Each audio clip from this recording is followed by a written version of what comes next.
இறைவனை ஒருத்தன் நினைத்து கொண்டு தியானித்து கொண்டு அவரை புகழ் பாடிக்கொண்டு இருக்கிறான் என்றால் அவனிடத்தில் ஒழுக்கம் அப்படி என்பது கண்டிப்பாக வந்துவிடும். ஒழுக்கம் அப்படி என்பது கண்டிப்பாக வந்துவிடும். இறைவனை அடையணும் அப்படின்னு முடிவெடுத்துட்டாலே நம்ம ஆசைகள் எல்லாத்தையுமே முதல்ல திறந்து விடணும்னா எப்படி? ஆசைகளை நம்ம நினைக்கக்கூடாது. அதைத்தான் சொல்கிறேன். ஆசைகளை நம்ம நினைப்பதை தவிர்க்க வேண்டும். ஆசைகள் நம்ம கட்டி போட்டு விடும். எந்த செயலையும் செய்ய விடாமல் நம்மளை கட்டி போட்டு விடும். அதற்கு இணங்க செய்யும். ஒரு மேலே ஆசை வச்சுட்டிங்கன்னா அதை எப்படியாவது அடைஞ்சே தரணும்னு நீங்கள் நினைப்பீங்க. அப்போ அதை அடையணுமே தவிர ஈசனை அடையணும், இறைவனை அடையணும் அப்படிங்கிற அந்த வழி உங்களுக்கு வராது. இப்போ பார்த்தீங்கன்னா மனிதர்கள்கிட்ட இருக்கிற கெட்ட பழக்கமே தான்.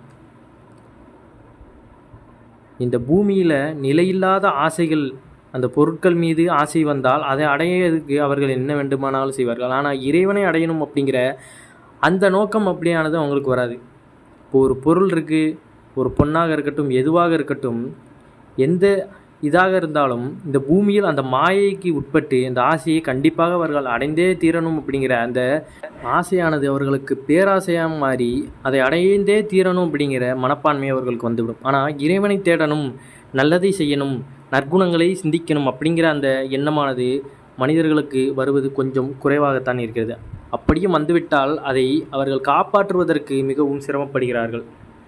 ஒரு மனிதன் எல்லா இடத்திலும் நல்லவனாக இருக்க முடியுமா அப்படின்னு கேட்டால் இருக்க முடியும். ஆனால் அவர்கள் இருப்பது பொறுத்து தான் இருக்கிறது. இருக்கணும்னு நினச்சா அவங்க இருக்கலாம். ஆனால் அது அவங்க கையில் தான் இருக்குது. இருக்கணும்னு நினச்சா இருக்கலாம். இப்போ ஒரு பெண்ணின் மீது ஒருவன் ஆசைப்படுகிறான்னு வைங்களேன். அந்த பெண்ணை வேற ஒருத்தன் தொட்டுட்டான்னா அவன் கூட சண்டைக்கு போவான், அவனை போட்டு அவனை கொலை கூட செஞ்சிருவான். இப்போ அதே பெண்ணை யமன் வந்து அந்த பெண்ணோட உயிரை பறித்து விட்டு சென்று விட்டாலோ, இல்லை அந்த பெண் இறந்து விட்டாலோ அவளோட உடலை கூடயே வைத்துக்கிட மாட்டான். அந்த பொண்ணு எவ்வளவு தான் அழகாக இருந்தாலும் அந்த பெண்ணோட உடலை கூட வைத்து கொள்ள மாட்டான். இடுகாட்டுக்கு சென்று அங்கு அந்த முறைப்படியான அந்த சடங்குகள் செய்கின்ற அந்த நபர் அந்த பொண்ணை தன் கையால் தான் தூக்கி வைப்பார். அப்போ மட்டும் அந்த கோபமானது எங்கே போய்விடும்? அப்போ அந்த பெண்ணானது பிணமாக மாறிவிடுகிறது. அதனால் அந்த கோபம் இல்லாமல் போய்விடுகிறது. அப்போ மட்டும் ஏன் அந்த பொண்ணை கூடயே வச்சுக்கிட வேண்டியதானே? ஒருத்தன் தொட்டு விட்டான் அப்படிங்கிறதுனால அவனுக்குள் கோபம் வருகிறது. அப்போ இது எல்லாமே ஒரு மாயை தான் தவிர, இதெல்லாம் ரொட்டேஷனாக நடந்துக்கிட்டு இருக்க ஒரு மாயை தான் தவிர வேறு ஒன்றும் கிடையாது. அந்த பெண்ணானவள் உயிருடன் இருக்கும் பொழுது ஒருவன் கை வைத்தால் நமக்கு கோபம் என்பது கண்டிப்பாக ஒரு அனைவருக்குமே வருகின்ற ஒன்று தான். அதே ஒருவன் இறந்ததுக்கப்புறம் அந்த பெண்ணின் சடலத்தை தூக்கி வைக்கும் பொழுது அதே கோபமானது நமக்கு வருவதில்லை. அந்த பெண்ணை நம்முடன் வைத்துக்கொள்ள முடிவதில்லை. காரணம் இந்த உலகத்தில் நடக்கின்ற அந்த மாயை தான், ஈசன் நடத்துகின்ற அந்த மாயை.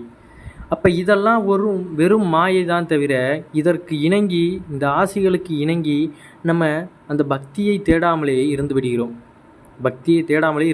ஈசனானப்பட்டவர் நம்மளை படைத்திருக்கிறார் என்றால் இந்த உலகம், இந்த பொருட்கள், இந்த இயற்கை எல்லாமே ஒரு மாயை. இதெல்லாம் நீ அனுபவித்து விட்டு உனக்கு அதற்கப்புறம்தான் தெரிகிறது இதெல்லாம் சும்மா அப்படிங்கிறது. சும்மா அப்படின்னா என்ன சொல்கிறது? இதெல்லாம் வெறும் ஒரு வருவது போவது அப்படிங்கிறது தான். நிலையானது அப்படின்னு கிடையாது. நிலையானது அப்படின்னு பார்த்தா இறைவன் ஒருவரை தவிர வேறொன்றும் கிடையாது. நம்மக்கிட்ட எவ்வளோ பணம், பொருள், எவ்வளோ சொந்த பந்தங்க என்ன வேணால் இருந்துட்டு போகலாம். அதெல்லாம் நிலையாக இருக்கும் அப்படின்னு யாராலையுமே சொல்ல முடியாது. இறைவன் ஒருவரை தவிர இந்த உலகத்தில் வேறு எதுவுமே நிரந்தரம் இல்லை. அதை மட்டும் தெளிவாக தெரிந்து கொள்ளுங்கள். இந்த பிரபஞ்சம் அப்படின்னு சொன்னால், இந்த பிரபஞ்சத்தில் இந்த பூமியானது ஒரு புள்ளி அளவு கூட இருக்காது. எப்படி என்று சொன்னால், யானை பக்கத்தில் எறும்பு வைத்தால் எப்படி எறும்பு ஆனது தெரியுமா? தெரியாதல்லவா? அந்த யானையை 1000 மடங்கு பெரிதாக காட்டி அந்த எறும்பை 1000 மடங்கு சின்னதாக காட்டினால் எவ்வளவு சிறியதாக இருக்கும். பூமிங்கிறது இருக்கா அப்படிங்கிறது கூட தெரியாத அளவுக்கு இருக்கும். பார்த்தீங்களா? அந்த மாதிரி தான் பூமியானது இந்த பிரபஞ்சத்தில் இருக்கின்றது. அப்போ பூமி எவ்வளவு சின்னதாக இருக்கின்றது, அந்த பிரபஞ்சம் எவ்வளவு பெரியதாக இருக்கிறது அப்படி என்பதை இந்த இடத்தில் நீங்கள் புரிந்து கொள்ள வேண்டும். அப்போ இறைவன் எவ்வளவு பெரியவனாக இருப்பார், எவ்வளவு பெரியவனாக இருப்பார் அப்படிங்கிறத நீங்கள் அந்த பிரபஞ்சத்தையே உருவாக்கின அவர் எவ்வளவு பெரியவராக இருப்பார். அப்போ நம்மெல்லாம் ஒன்றுமே கிடையாது. அவர் நம்மளை படைச்சிருக்கார் அப்படின்னாலே அது ஒரு பெரிய பாக்கியம் தான் நமக்கு. அவர் படைச்சதுக்கு காரணம் நம்ம அவரை உணரணும். இறைவனை உணர்னா இந்த பிரபஞ்சத்தை உணரலாம், இந்த பூமியினோட ரகசியத்தை உணரலாம், நம்மளுடைய பிறப்பினோட ரகசியத்தை உரியலாம். நம்மளுக்கு அந்த முக்தி அப்படிங்கிற அந்த நிலையானது நமக்கு கிடைத்துவிடும். இந்த முக்தி அப்படிங்கிறது என்ன அப்படின்னு கேட்டிங்கன்னா, நம்ம இந்த மாயை அப்படிங்கிற இந்த உலகத்திலேருந்து இதெல்லாம் நம்மளுக்கு ஒன்றுமே கிடையாது, இதெல்லாம் பொய். உண்மை அப்படிங்கிறது ஈசனை தவிர, மெய் அப்படிங்கிறது ஈசனை தவிர வேறொன்றும் இல்லை அப்படிங்கிறது தான் அந்த முக்தி நிலை. ஈசன் ஒருவரை தவிர நிரந்தரம் எதுவும் இல்லை அப்படிங்கிற அந்த மனநிலையானது இறைவனை நாம் அடைந்து விட்டோம் என்றால் அதைத்தான் முக்தி நிலை என்கிறோம். அப்படி அந்த முக்தி நிலை அடையாதவர்கள் தான் பூமியில் திரும்ப திரும்ப அந்த பிறப்பெடுத்த அந்த ஜென்மங்களை எடுத்துக்கொண்டு திரும்ப திரும்ப பூமியிலே உலா வந்து கொண்டிருக்கிறார்கள்.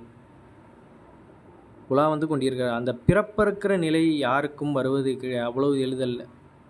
பிறப்பை அறுக்கணும் அப்படின்னா அது ஈசனால் மட்டும்தான் முடியும். அப்போ ஈசனால் முடியும்னா ஈசனை நினைத்து நாம் பக்தியாக இருக்க வேண்டும், அவருடைய அன்பை பெற வேண்டுமே தவிர அப்போ தான் அந்த பிறப்பை அறுக்கும் நிலையானது நமக்கு வருகிறது. அவர் பாதங்களிலே நாம் சரணடைந்து அங்கேயே இருக்கின்றோம்.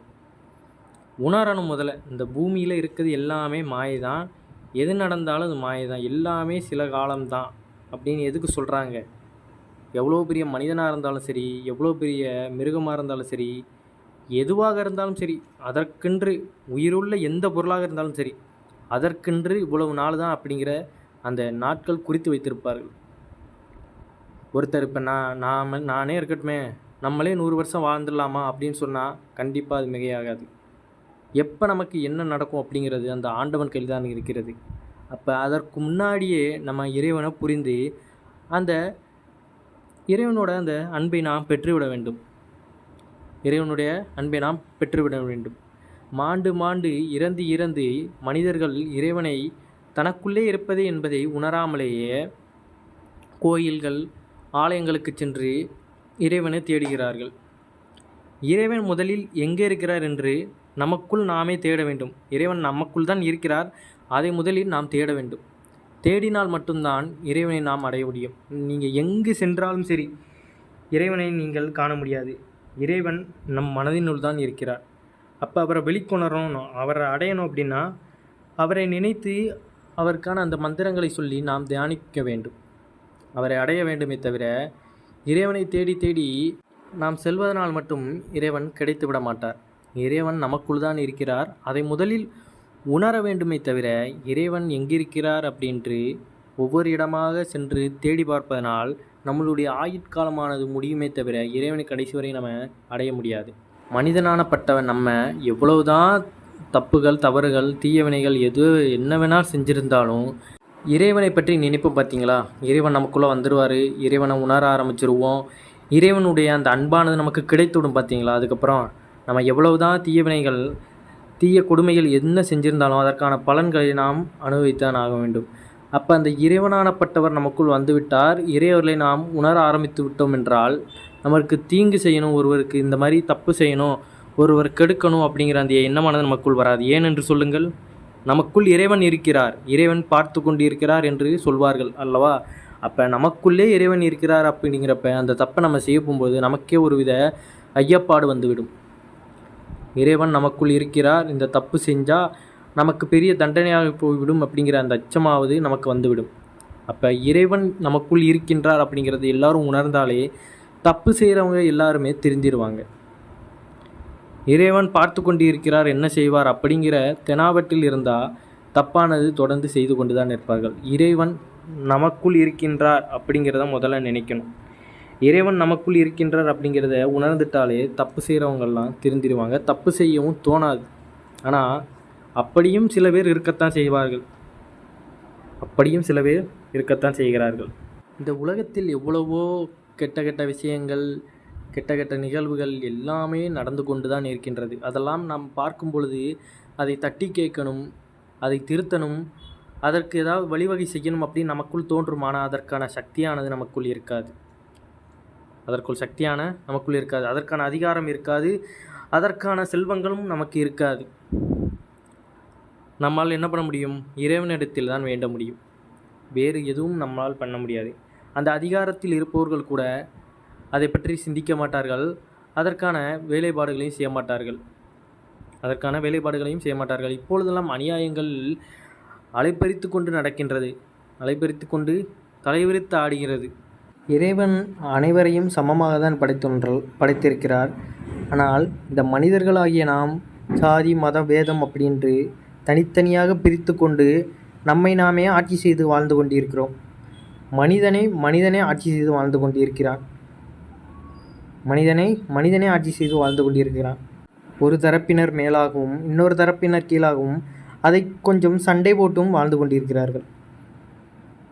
எப்படி இந்த மாய உலகில் மனிதர்களாகிய நாம் இறைவனை பற்றி அந்த புரிதல் நமக்கு வந்துருச்சுனாலே நமக்கு இந்த மாயையெல்லாம் பார்த்தாலே வெறுப்பாக தான் இருக்கும். அப்போ நமக்குள் தோன்றும், இறைவா இதெல்லாம் என்னால் பார்த்து கொள்ள முடியல, உங்களுக்குள்ளே என்னை இழுத்துக்கோங்க அப்படிங்கிற அந்த எண்ணம் தான் நமக்கு வரும். இதையெல்லாம் பார்க்க நமக்குள் எழுகின்ற அந்த வேட்கைக்கு அந்த கோபத்திற்கு வேறு வழி இல்லாமல் என்ன பண்ணுறது அப்படிங்கிற மாதிரி தான் நம்ம இருப்போம். அப்போ இந்த மாயையிலிருந்து நம்ம விடுபடணும்னா இறைவனை நினைத்து நாம் தியானித்து அவரை அடைய வேண்டுமே தவிர இந்த பூலோகத்தில் அந்த மாயை நாம் சிக்கி தவித்து கொண்டிருக்கக்கூடாது. இந்த உலகத்தில் நடக்கிற ஒவ்வொரு செயலையும் நாம் பார்த்தா நமக்கான அந்த மனநிலையானது நம்மை மாற்றிவிட்டு கொண்டே தான் இருக்கும். அப்போ கூடிய சீக்கிரம் அந்த மாயிலிருந்து வெளியே வரணும் அப்படின்னா இறைவனை நோக்கி அந்த முக்தி நிலை அடைவதற்கான அந்த வழிகளை நாம் கையாள வேண்டுமே தவிர நம்மால் எதுவும் செய்வதற்கறிய முடியாது. ஒரு மனிதர் உயர்ந்த இடத்தில் இருக்கிறார் என்றால் அவர் இந்த இடத்துல தப்பு நடக்குனா அதற்கான அந்த நல்லதாக என்ன பண்ணணுமோ அதை சிறப்பாக அந்த இடத்துல செய்யணும். அதை விட்டு அதை கண்டும் காணாமல் இருந்தால் அதற்கு பேர் என்ன? அவரை அங்கே நிறுத்தி அதற்கான பிரயோஜனமும் இல்லாமல் போய்விடும். அந்த காலத்துலலாம் பார்த்தீங்கன்னா மன்னர்கள் அப்படின்னு இருந்தாங்க, ராஜாக்கள் அப்படின்னு இருந்தாங்கன்னா ஒருவர் தப்பு செய்தார் என்றால் அதை விசாரிப்பது என்பது கிடையாது. தப்பு செஞ்சுருக்காங்க அப்படின்னாலே அவர்களுக்கான அந்த தண்டனையானது கடுமையாக இருந்திருக்கு. நம்ம வேணாலும் நிறைய ஸ்டோரிஸில் அந்த மாதிரி நிறைய யூடியூப்லேயே இந்த மாதிரி வீடியோஸில் பார்த்துருப்போம். அப்போ உள்ள காலகட்டத்தில் அந்த தண்டனைகள்லாம் காமிக்கிறாங்க பார்த்தீங்களா, அந்த தண்டனைகளை பார்த்தாலே நமக்குள் ஒரு அச்சமானது ஏற்படுகின்றது. அப்போ அந்த தண்டனையானது இப்போ வரைய பின்பற்றி இருந்தார்கள் என்றால் மனித குலமானது பாதி இடத்துல அழிஞ்சு தான் போயிருக்கும். மனிதன் அப்படிங்கிறவன் இருந்திருக்கவே மாட்டான், பாதி பேர் இறந்திருப்பார்கள். இப்போ அந்த தண்டனைக்கேற்ப அந்த குற்றங்கள் எப்படி இருந்திருக்கும் அப்படிங்கிறத பார்த்துக்கோங்க. சும்மா இருக்கவங்களை யாரும் தண்டனைக்கு உள்ளாக்க மாட்டாங்க, குற்றங்கள் செய்வர்களுக்கு தான் அந்த தண்டனைக்கு உள்ளாகிறாங்க. அப்போ எப்பேற்பட்டவர்களாக இருந்திருக்கிறார்கள், அப்பேற்பட்டவர்களை பார்த்துக்கோங்க. எவ்வளோ பெரிய தவறுகள்லாம் செஞ்சுக்கிட்டு இருந்திருக்காங்க. ஆனால் இப்போ பார்த்துக்கோங்க, அசால்ட்டாக ஒரு தப்பை செஞ்சுட்டு அவன் பாட்டுக்கு நன்றாக வாழ்ந்து கொண்டிருக்கிறார்கள். அவர்களுக்கான அந்த தண்டனையானது கிடைக்காமலே போய்விடுகிறது. அப்பாவி மக்கள் தான் மடிந்து கொண்டு போகிறார்கள். அப்போ தண்டனைகள் கடுமையாக்கப்பட்டால்தான் பூமியில் ஒழுக்கம் அப்படிங்கிறது கண்டிப்பாக இருக்கும். ஆனால் அப்படி நடக்கிறதுக்கு வாய்ப்பில்லை. இறைவனானப்பட்ட எம்பெருமான் தான் அவர் தண்டனை கொடுத்தா தான் உண்டு அப்படிங்கிற மாதிரி தான் இருக்குது. பூமியில் நடக்கின்ற அந்த அக்கிரமங்களை இறைவன் பார்த்து கொண்டு தான் இருக்கிறார். அதற்கான தண்டனையை அவ்வப்போது வழங்கி கொண்டு தான் இருக்கின்றார். இயற்கை சீற்றங்கள் அப்படின்னு சொல்கின்ற அந்த சீற்றங்கள்லாம் மிகப்பெரிய அளவில் நடந்துச்சுன்னா அந்த மனித குலமானது இருப்பது தெரியாமல் போய்விடும். அப்போ இறைவனானப்பட்டவர் கோபப்பட்டால் என்றால் என்ன நடக்கும் அப்படிங்கிறது நினைச்சு கூட பார்க்க முடியாது. இந்த பூமியானது இருக்குமா அப்படிங்கிறது அளவுக்கு இருந்துவிடும். அப்போ மனிதர்கள் ஒழுக்கமாக வாழ்ந்து இறைவனை அடைவதற்கான அந்த வழியை தேட வேண்டுமே தவிர தீய வினைகளில் ஈடுபட்டு மற்ற மனிதர்களுக்கு சக மனிதர்களுக்கு அந்த தீங்கினை செய்யக்கூடாது. சக மனிதரை ஒருவன் சிவமாக பார்த்தான் என்றால் அந்த தீமையான எண்ணமானது அவனுக்குள் வராது. அப்போ சக மனிதர்களாக இருந்தாலும் சரி, உயிரினங்கள் எதுவாக இருந்தாலும் அதை சிவமாக பாவித்தால் எந்த ஒரு தவறுமே நடக்காது. அதை விட்டுப்பட்டு மனிதர்களுக்கிடையே சண்டை போட்டுக்கொண்டு மற்ற உயிரினங்களை துன்புறுத்தி கொண்டு இயற்கை வளங்களை அழித்து கொண்டிருந்தால் மனித குலமானது முற்றிலும் விரைவில் அழிந்துவிடும். இறைவன் அவர்களை முற்றிலுமாக வேறறுத்து விடுவார். அப்போ நம்ம என்ன செய்யணும்னா இந்த மாயையில் இந்த உலகத்திலிருந்து அதற்காகத்தான் இறைவன் இதை பார்த்து கொண்டு இந்த மாயை விட்டு விலகி என்னுடன் வந்து விடுகிறார் என்று இறைவன் கூறுகின்றார். ஆனால் என்ன பண்ணுறோம், நம்ம இந்த பூமியோட இச்சைக்கு ஆசைப்பட்டு நம்ம அங்கேயே இருந்துருந்தோம். நீங்கள் கேட்கலாம், அப்போ உடனே இறைவனை நோக்கி நம்ம தவம் இருந்து இறைவனை நினைத்து கொண்டு இறைவனை அடைந்து விடலாமா அப்படின்னு கேட்கலாம். அப்படி கிடையாது. இறைவனை வழிபட வேண்டும், இறைவனை அடைய வேண்டும் என்பது நீங்கள் அன்றாடம் உங்கள் வேலையை நீங்கள் செய்து கொண்டே இறைவனை அடைய வேண்டும். இப்போ உடனே நீங்கள் இறைவனை அடையணும் எங்கேயாவது சென்று விட்டு தியானிப்பதனால் இறைவனை அடைந்து விட முடியாது. அப்போ நீங்கள் சாப்பிடணும், உங்களுக்கான அந்த ஓய்வு வேண்டும், எல்லாமே வேண்டும். இறைவன் என்ன சொல்கிறார் என்றால், அவர் நற்குணங்களை தனக்குள் சம்பாதித்து அவரை பற்றி உணர்தல் வேண்டும். அந்த கெட்ட எண்ணங்கள் இருக்கக்கூடாது, அனைவரையும் சிவமாக பாவித்து கொண்டு தன்னை நினைக்க வேண்டும் அப்படிங்கிறதான் சொல்கிறாரே தவிர நம்மளை தனியாக எங்கிட்டும் போய் இருங்க அப்படின்லாம் சொல்லலை. தனியாக எங்கிட்டும் அப்படி இருக்கிறவர்களும் இருக்கிறார்கள். சிவமே வேண்டும் என்று சித்தர்களும் பல ஞானிகளும் தனியாக சென்று விட்டு அந்த சிவபெருமான் இருக்கின்ற அந்த ஆலயங்களுக்கு சென்று அவர்கள் அங்கேயே சிவத்தை நினைத்து கொண்டு அங்கேயே இருந்து விடுவார்கள். அவர்கள் மாதிரி இருப்பவர்களும் நிறைய பேருக்கு அவர்கள் மாதிரியும் சென்று விடலாம், அதுவும் தப்பில்லை. அது அவரவர் விருப்பம்.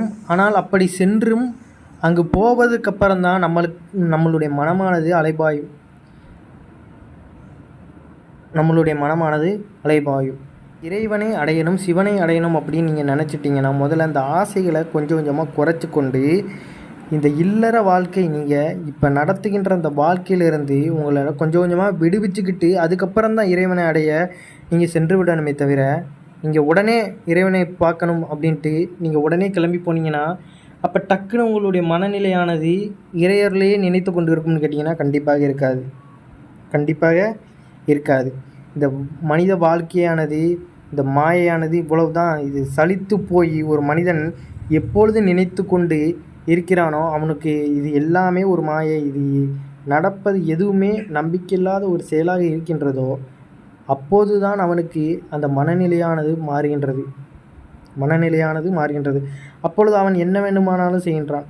இந்த உலகத்துக்கு எதிராக செயல்படுகின்றான், இல்லை நற்சிந்தைக்கு செல்லும், இல்லைன்னா சன்னியாசியாக போய்விடுகிறார்கள்.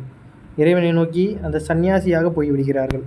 உங்களுக்கு வாழ்க்கையில் இவ்வளவு வாழணும், இந்த ஆசைகள்லாம் இருக்குது அப்படின்னாலும் பரவாயில்ல, நீங்கள் வாழ்க்கையை வாழ்ந்து விட்டு அதற்கப்புறம் இறைவனை அடையலாம். ஆனால் உங்கள் ஆயுட்காலமானது முடிந்து விட்டால் அதற்கப்புறம் ஒன்றும் பண்ண முடியாது. அந்த ஆயுளானது இருக்கும் பொழுதே நீங்கள் இறைவனை பற்றி சிந்தித்து கொண்டு இறைவனை அடைய முற்பட வேண்டும். இப்போ உங்களுக்கு ஒரு லட்சியம் இருக்குது, உங்களுக்கு வாழ்க்கையில் இப்படி ஆகணும் அப்படிங்கிற ஒரு ஆசை இருக்குன்னா அதை ஆகிவிட்டீர்கள். அதற்கப்புறம் காலங்கள் கடந்து விட்டது என்றால் அந்த இறக்கும் தருவாயில் நீங்கள் போனதுக்கப்புறம் இறைவனை அடையணும் அப்படிங்கிற அந்த பக்தினில் நீங்கள் செலுத்தணும். பார்த்தீங்கன்னா உடலில் அந்த உயிரை தவிர அந்த பலம் அப்படிங்கிற ஒன்றுமே இருக்காது. ஒன்றை தவிர உங்கள் உடலில் எந்த விதமான அசைவும் அந்த ஆற்றலும் இருக்காது. அப்போ நம்ம இறைவனை பற்றி நினைத்தாலும் நம்மளது உடலானது நமக்கு அந்த பொருட்டினை கொடுக்காது. அப்போ இறைவனை பற்றி சிந்திக்கணும் என்றால் வயது இருக்கும் பொழுதே இறைவனை தேட வேண்டும். வயது போனப்புறம் அந்த ஆயுட்காலம் முடிந்ததுக்கப்புறம் இறந்து போய்விட்டோம் என்றால் இறைவனை தேட முடியும் அப்படின்னு பார்த்தீங்கன்னா கண்டிப்பாக முடியாது. அதற்காக தான் இறைவன் நம்மளை படைத்திருக்கிறார்.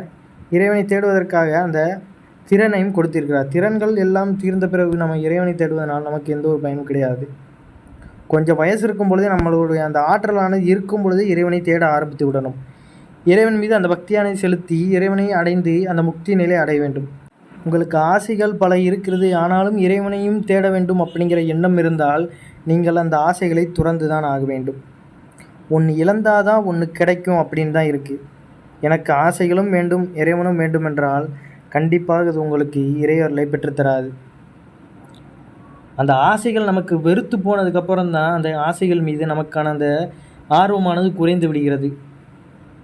இறைவன் மீது வருகின்ற ஆசையானது எப்பொழுதுமே எல்லையில்லாத ஒரு அன்பாக இருக்குமே தவிர அதற்கு வெறுத்து போகின்ற அந்த எண்ணமானது எப்பொழுதுமே வராது. ஏன் அப்படின்னு கேட்டிங்கன்னா, இறைவனை நம்ம வழிபடும்பொழுது இறைவனை பற்றி பலவிதமான சிந்தனைகள் நமக்கு வரும். இப்போ இறைவன் எப்படி இருப்பார், இறைவனை எப்படி பார்க்கலாம், இறைவனை எப்படி அடையலாம், இறைவனை நாம் எப்படி வணங்குவது அப்படிங்கிற பலவிதமான சிந்தனைகள் நமக்கு வரும். இறைவனை பற்றி எடுத்துக்கிட்டால் இப்போ நம்ம ஒரு பொருள் மீது பூமியில் இருக்கிற ஒரு பொருள் மீது நம்ம ஆசைப்படுகிறோம் அப்படின்னு வைங்களேன், அந்த பொருளானது கிடைக்கும் வரையில் தான் அந்த ஆர்வமானதும் அந்த ஆசையானது நமக்குள் இருக்கும். அது கிடைத்து விட்ட பிறகு பார்த்தீங்கன்னா, ச்சே இவ்வளோதான் அப்படிங்கிற மாதிரி தான் நமக்கு இருக்கும். இப்போ நீங்கள் புதுசாக எந்த ஒரு பொருள் வாங்கினாலும் சரி, அது கொஞ்ச காலம் வரைக்கும் அது உங்களுக்கு அது பெரிய ஒரு இதா தெரியும். அத கண்ணும் கருத்துமா வச்சு பாதுகாப்பீங்க. கொஞ்ச நாள் அது பார்த்துக்கிற அளவுக்கு என்ன நடந்தாலும் பக்கத்தில யாரையும் போ விட மாட்டீங்க. எந்த எந்த பொருளாக இருந்தாலும் சரி, என்னவாக இருந்தாலும் சரி. அப்ப திடீர்னு கொஞ்ச நாளுக்கு அப்புறம் அதன் மேல் இருக்கின்ற அந்த தாகமானது குறைந்து விடுகிறது. அது அவ்வளோதான் அப்படிங்கிற மாரி உங்களுக்கு அது தோன்றி விடுகிறது. அப்ப அதுக்கப்புறம் அது சேதமடைந்தாலும் சரி, என்ன ஆனாலும் சரி, அதற்கப்புறம் அதுக்கு மேல் ஒண்ணு இருக்கும். அதன் மேல ஆசை வந்துருது. அப்ப அந்த பொருள் மீது உள்ள வேட்கையானது குறைந்து விடுகிறது. ஆனா இறைவன் அப்படி கிடையாது. இறைவனை பற்றி நம்ம சிந்திக்க சிந்திக்க அவரை எப்படியாவது வழிபட வேண்டும், தீர்க்க வேண்டும், அவரை பார்க்க வேண்டும் அப்படிங்கிற அந்த தாகமானது நமக்குள் பெரிய தாகமாக மாறிவிடுகிறதே தவிர, நம்ம அவரை அடையும் வரை அந்த தாகமானது நமக்கு குறைவதில்லை. இந்த ஆசை மாரி தான். அப்படி நம்ம இறைவனை அடைந்துட்டோம் அப்படின்னா, அந்த முக்தி நிலையை நம்ம அடைஞ்சு விடுகிறோம். அதுக்கப்புறம் அந்த பிறப்பு என்பது அறுக்கப்படுகிறது. ஆனா, அந்த இறைவனை அடைவதற்கு நாம அந்த ஆசைகள்லாம் துறக்கணும்ல. அப்படி அந்த துறையின் அந்த ஆசைகளெல்லாம் துறந்து நம்ம அந்த நல்வழியில செல்லும் பொழுது என்ன நடக்கிறது? நம்ம ஒரு ஒழுக்க நிலையை அடைந்து விடுதும், இறைவனை பற்றி சிந்திக்க ஆரம்பித்து விடுதும் என்றால், அந்த ஆசைகள் எல்லாம் நமக்குள் வருவது இல்லாமல் போய்விடுகிறது. அப்ப இறைவனைத் தவிர இந்த உலகில் நமக்கு வேறு எதுவும் கிடையாது, நிரந்தரமில்லை அப்படிங்கிற அந்த எண்ணம் நமக்குள் வந்துவிடுகிறது. அப்போ பார்த்தீங்கன்னா பூமியில் நமக்கு என்ன ஒரு பொருள் கிடைத்தாலும் சரி, என்ன கிடைத்தாலும் சரி, அடுத்தடுத்து என்ன என்ன அப்படிங்கிற மாதிரி தான் இருக்குமே தவிர நம்ம மனமானது அலைபாய்ந்து கொண்டு இருக்கும். அந்த கிடைச்ச பொருள் கொஞ்ச நாள் வைத்திருப்போம், அதுக்கப்புறம் அது அவ்வளோதான் அப்படிங்கிற மாதிரி தூக்கி போட்டுருவோம். புது பொருளை புதுசாக நீங்கள் உங்களுக்கு எது கிடைச்சாலும் அது கொஞ்ச நாள் தான் உங்களுக்கு பாலிஷாக தெரியுமே தவிர, அதுக்கப்புறம் அது அந்த பாலிஷ் இழந்து உங்களுக்கு அது சும்மா தான் தெரியும், வெற்று பொருளாக தான் தெரியும். வெற்று பொருளாக தான் தெரியும். அப்போ அந்த மாயவை நம்ம அடைந்ததுக்கப்புறம் நம்மளுக்கு அந்த ஆசையானது அங்கே போய்விடுகிறது. அந்த ஆசையானது நமக்கு போய்விடுது. அந்த மாயை வந்து உணரணும். இது ஒன்றும் கிடையாது, இது சும்மா, இறைவன் தான் நமக்கு நிரந்தரம் அப்படிங்கிறத நம்ம அந்த இடத்துல உணர மாட்டோம். அந்த வேட்கை நமக்குள், அந்த எண்ணமானது நமக்குள் இருக்கத்தான் செய்கிறது. அது எந்த ஒரு பொருளாக இருந்தாலும் சரி. அப்போ இறைவனை நினைக்கும் வரை, அந்த இறைவனை அடையும் வரை அந்த பொருட்கள் எல்லாம் நமக்கு பெருசாக தான் தெரியும். அதை யாராலும் மாற்ற முடியாது. அதை நம்மால் மட்டும்தான் மாற்ற முடியும். அந்த காலத்தில் வாழ்ந்தவங்களாம் சிவபக்தர்களாக இருந்திருப்பார்கள். அவர்கள் பெரிய பெரிய கோயில்கள், பெரிய பெரிய கட்டிடங்கள்லாம் கட்டிவிட்டு போயிருப்பாங்க. எங்கு பார்த்தாலும் இப்போ உலகத்தில் எங்கு பார்த்தாலும் சில இடங்களில் தோன்றினால் சிவலிங்கம் கிடைக்கிறது. அப்போ எப்பேற்பட்ட பக்தர்களாக சிவபக்தர்கள் இருந்திருக்கிறார்கள், சிவபெருமானை அவ்வளவு தூரம் அவர்கள் வணங்கியிருக்கிறார்கள் என்பது தெரிய வந்துள்ளது. அப்போ இறைவன் அப்படி இருக்கிறார் என்றால் ஈசனை தவிர ஒருவருமே இல்லை அப்படிங்கிறத நீங்கள் இந்த இடத்துல கண்டிப்பாக புரிந்து கொள்ள வேண்டும். நாட்கள் கடந்து கடந்து, வருடங்கள் கடந்து கடந்து அந்த டெவலப்மெண்ட் அப்படிங்கிறது பூமியில் மாறிக்கொண்டே போகும்பொழுது இறைவனை பற்றி அந்த சிந்திப்பது என்பது முற்றிலுமாக குறைந்து கொண்டே வருகின்றது. இந்த உலகத்தில் நம்மளுக்கு அந்த ஃப்யூச்சர் ஜெனரேஷனாவது டெவலப்மெண்ட் ஆகிக்கிட்டே வருது பார்த்தீங்களா? அப்படி டெவலப்மெண்ட் ஆக ஆக நம்மளும் அதற்கு தகுந்தா போல் மாறிக்கொண்டே இருக்கிறோம். அந்த காலத்தில் என்ன அவ்வளோ பெரிய கட்டிடங்கள், இப்போ இருக்கிற அந்த பொழுதுபோக்கு, நிறைய விஷயங்கள் இப்போ மாறிவிட்டது. அதெல்லாம் சற்றுமே கிடையாது.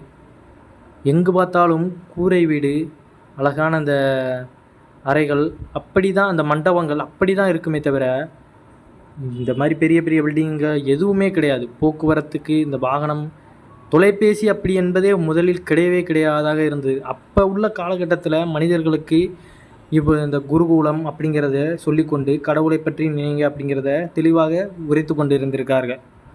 அப்போ நமக்கு என்ன தெரியும்? இறைவனை வணங்க வேண்டும், குருவை மதிக்க வேண்டும் அப்படிங்கிற அந்த போர்க்கலைகள் அப்படிங்கிற அந்த பயிற்சிகளில் ஈடுபட்டிருக்காங்க. மித்த எதுவுமே அவங்களுக்கு தெரியாது.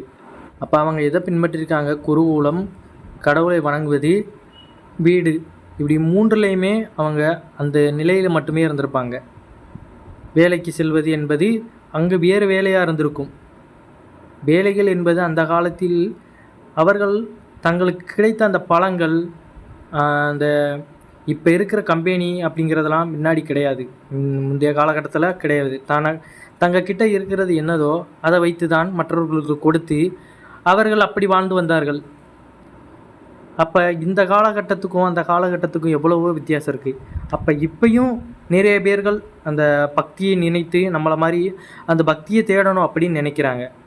அது முற்றிலுமாக இப்போ கொஞ்சம் கொஞ்சமாக குறைந்துட்டு வருது. அப்போ நம்ம என்ன பண்ணணும்?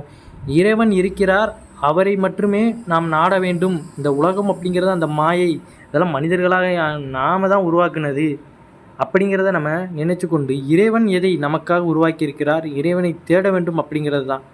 அதை தான் நம்ம முழுமையாக நம்பணுமே தவிர அந்த இச்சையான இந்த பூமியில் இருக்கின்ற அந்த தேவையில்லாத ஆசைகளுக்கு நாம் இணங்கக்கூடாது.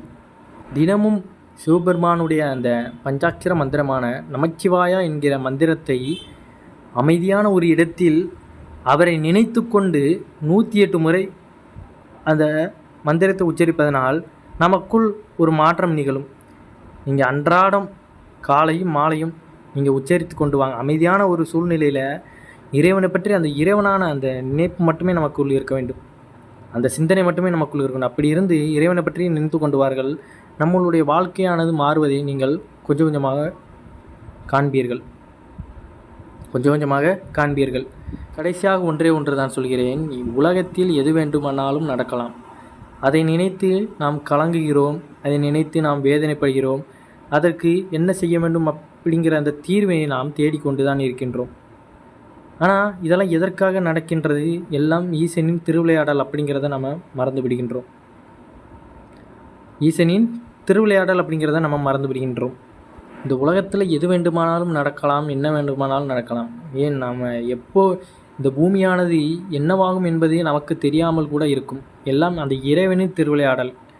அப்போ இருக்கிற வரையில் இருக்கிறதுக்குள்ளேயே நம்ம இறைவனை தேடணும் அப்படிங்கிற அவரை நிலையிலே அந்த நிலையிலே இருந்து அவரை பூஜித்து அந்த நிலையை அடைய வேண்டுமே தவிர வீணாக புலம்பிக் கொண்டோ நேரத்தை வீணடித்து கொண்டோ இருக்கக்கூடாது.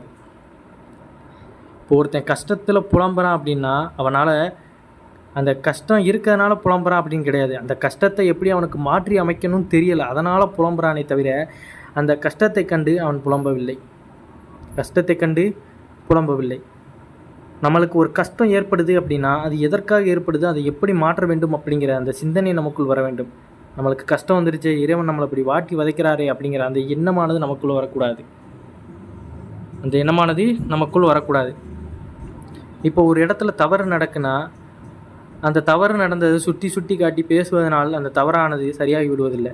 அது எதற்காக நடந்துச்சு, இனி அதை நடக்க விடாமல் பார்த்துக்கணும், அப்படி தான் என்ன நமக்கு வரணுமே தவிர அது நடந்தது இனி புலம்பிக் கொண்டே இருப்பதனால் அந்த தவறும் சரியாக போவது கிடையாது, அந்த தவறும் திரும்பி நடக்காமல் இருக்க போவதும் கிடையாது. அப்போ அந்த தவறானது திரும்ப நடக்காமல் இருக்க பார்த்துக்கிடணும். நடந்தது எவ்வாறு நடந்தது அப்படிங்கிறத ஆராயணும் தவிர அது நடந்தது இனி புலம்பிக் கொண்டே இருக்கக்கூடாது. அப்போ இந்த உலகம் எப்படி இயங்குகிறது, இந்த உலகத்தில் என்னென்ன நடக்கிறது அப்படிங்கிறத யோசித்தாலே நமக்கு தலையானது சுற்றி விடும்.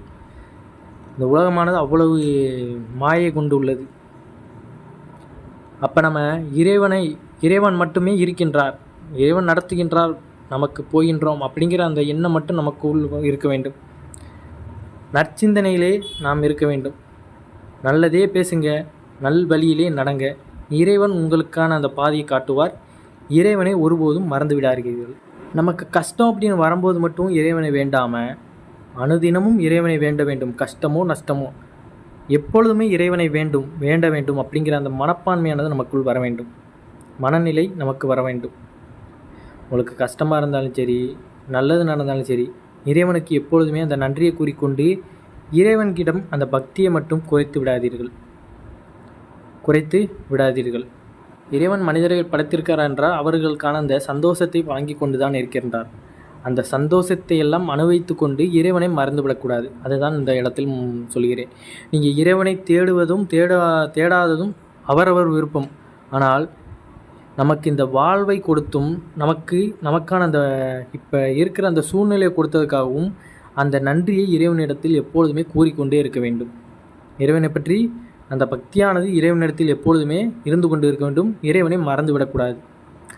இப்போ நிறைய பேர் பார்த்திங்கன்னா நம்ம நல்லா இருக்கோம், நம்மளை விட அந்த ஊனமுற்றவர்கள் நிறைய பேர் கஷ்டப்பட்டு கொண்டு இருப்பார்கள். அவர்கள்லாம் அவரவர் செய்த அந்த முன்வினை பயனைத்தான் இப்போ அனுபவித்து கொண்டிருக்கிறாரே தவிர அவர்களுக்காக இறைவன் அவர்களை இப்படி படைத்து விட்டார் அப்படி என்று இறைவன் மீது குற்றம் சொல்வது தவறு.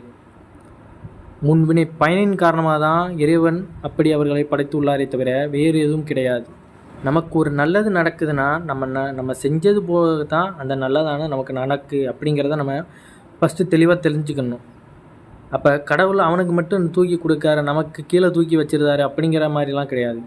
நம்ம செய்கிறது தான் நமக்கு திரும்ப வருதே தவிர அவருக்குன்னு தனியாக எதுவும் செய்வது கிடையாது. இறைவன் அனைவரையும் சமமாக தான் பாவிக்கின்றார். அவர் செய்கின்ற அந்த நல்வினை தீவினை பயன்களுக்கு ஏற்ப அவர்களுக்கான அந்த வரத்தை வழங்கி கொண்டிருக்கிறார். அந்த வரத்தை வழங்கி கொண்டிருக்கிறார். கஷ்டமோ நஷ்டமோ இறைவனை மட்டும் இன்றைக்கும் கைவிட்டு விடாதீர்கள். இறைவன் உங்களை என்றுமே கைவிட மாட்டார்.